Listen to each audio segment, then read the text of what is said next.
व इतर अपात्र होतील.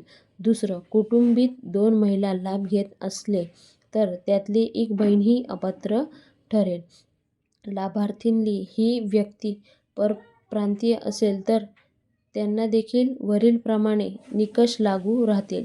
लाभार्थींना जर स्वस्थतेतले असेल तर स्वस्थित ठिकाणेवर एकाग्रित बालविकास प्रकल्प अधिकारी यांच्यामार्फत लाभार्थींना तपासणी करून घ्यावी. तर हे सगळे नियम आहेत. एकापेक्षा जास्त महिला योजनेचा लाभ घेत असेल रेशन कार्डवरून तर त्यांचेसुद्धा पत्ता कट होणार आहे. सासू आणि सून तर दोघांमधून फक्त एकच जणाला लाभ मिळणार आहे. तर ह्या सगळ्या अटी आपल्यासमोर आलेल्या आहे. तर आता तुम्ही अपात्र ठरले, तुम्ही विचारत नका बसू का झालं किंवा का नाही झालं.